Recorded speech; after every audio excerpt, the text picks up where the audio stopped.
want to talk about scaffolding this time in relative terms to professional development in particular. And I think we're all aware of scaffolding, and we've all seen scaffolding in various construction projects around the world. And it's something that we don't really give a lot of thought to. It's something that's there. It's something that provides public protection. It's something that sometimes is aesthetically pleasing. It's maybe used for advertising or marketing purposes, depending on where it is. But ultimately, it's there to help support the building as it's being constructed, and then it disappears. And it's obviously always meant to be temporary. It's meant to be obvious that there is something there that has to be respected, has to be included in your daily routine if you happen to be walking past it on an occasion, and it's something that ultimately comes down when it's time to come down. And the parallels are really there for professional development, and that's the key thing. I did a social media post not so long ago where I was talking about professional development and primarily around awareness versus interest. And more people now are certainly aware of professional coaching and mentoring and various other modalities of professional development, but that doesn't absolutely always transpose itself into actual interest. And when I say interest, what I mean is people picking up a phone and making some calls about what's on offer and what's going to be available for them, or people doing searches online, or people, seeking guidance and help from other areas. And I think that's a key parallel here in terms of scaffolding at large. It's something that is just there. It's never ever supposed to be the building.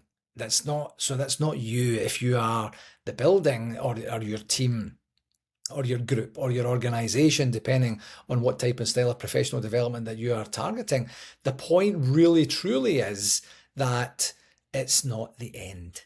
It's part of the journey. It's part of the structure that you need to put in place to give yourself that opportunity to truly, honestly build things up to get to where you want to get to.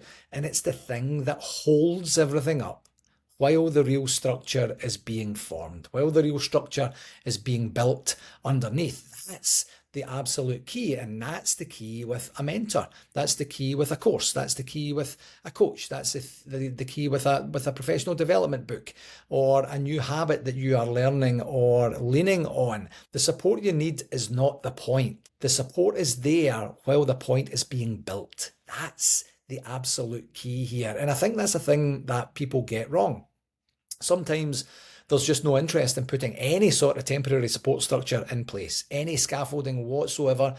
Some people I have met that have flatly said, I have zero interest in what you're talking about. You can stop right there, little man, because I don't want to hear any more of it. And that happens more often than you might think. And that makes me, obviously gives me more awareness, but it makes me a wee bit disappointed that people don't entertain the thought that they could get better at something that they care about, that they have maybe not manifested or utilized all of the talents or skill sets, that possibly they might not think that they are worth it, or there's some sort of objectivity to it where they're thinking, what's the point? There's just literally no point. But some people will not entertain the idea of some sort of temporary support structure there to help them get from where they are right now to where they want to be. The other one is when you lean on it too much. Can you imagine if there's a building being constructed in your hometown right now and the scaffolding is up for years and years and years and years and years? Now, that has happened with certain buildings. It depends on the type and style of structure or what they're doing to that particular building. It could be an older building that's going through some renovations or such, but the theme and the point is exactly the same. But there can get to be a point where people are relying on it too much. It becomes a dependency, it becomes a crutch, it becomes something that is not actually helping as much anymore. It might even just be a convenient habit. And while I love to speak to people and I have many long-term clients, we're always at a point of saying, is this still helping? Because sometimes the same voice, the same approach, the same, guidance and advice, if that's the type and style of relationship. Coaching is not guidance and advice, of course, but there are times when it can become too much. And I think one of the key things that I try to implore to clients, especially new clients, is My job is to do myself out of a job. My job is to get you to where you want to get to via the most appropriate journey for you, and then give you that opportunity to take the training wheels off, to take the scaffolding off, to take that temporary structure off, and have you move forward on your own, because you've done the work, you are stable enough, you are strong enough, and you're healthy enough to continue to stand on your own 2 feet, to continue to stand as a standalone structure. And I think sometimes, I think ego is at play a lot of the times. You know, sometimes if you look at it from a pride perspective, some people, just as I mentioned, don't really want to know, admit, or acknowledge the fact that they need some help with things. And I mean, surely we are beyond that now in this day and age. If you are watching or listening to this, I hope that you're in a situation where you're saying, there is always room for improvement. There are always areas out there that I can look to gain some guidance, some advice, some inspiration, some motivation, some support, essentially. So I hope that we're in a situation where we're beyond that. And I think another part of that to counteract or to almost supplement the ego is comfort.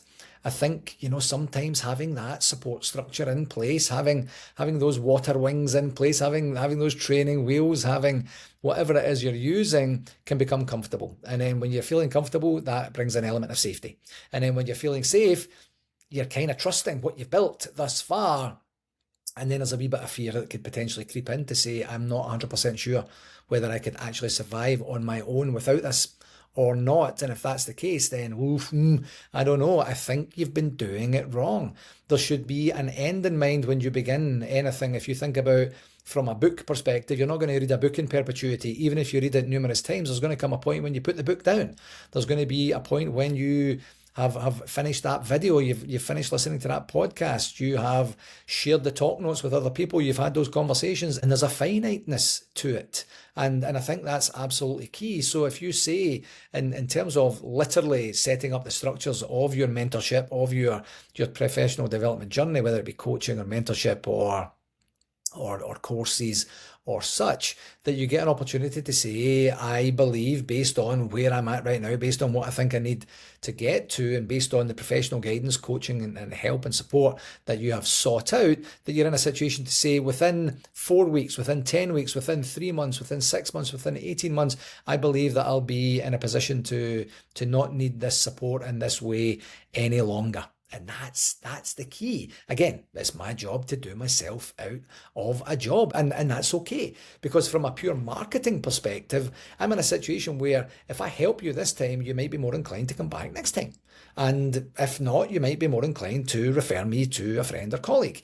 And that's the point. But I don't want you to hang on any longer to me. And I don't want there to be a position where I feel like I'm taking advantage and possibly both of us feel like I'm taking advantage. That's not the point. The point is it's a temporary support structure while you get to where you want to get to, which is a stable, strong foundation, a stable, strong footing, standing on your own 2 feet. So think about that right now in terms of the support structure that you have in place. Are you still using that to the fullest?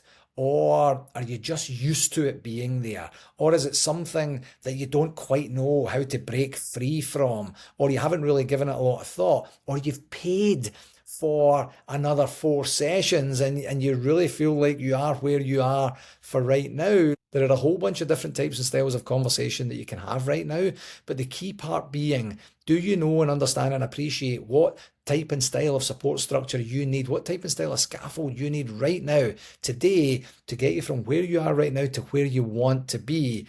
And if so, what does that look like in terms of the overall journey? What does the temporary nature of that look like for you so that you get to that point where you say, I believe I will be done when this certain event happens, when I am able to do this, when I stop leaning on that, when I start to distance myself from that, in terms of whatever it is you're going to embark upon in terms of your self-development journey. Think about that. It's supposed to be temporary.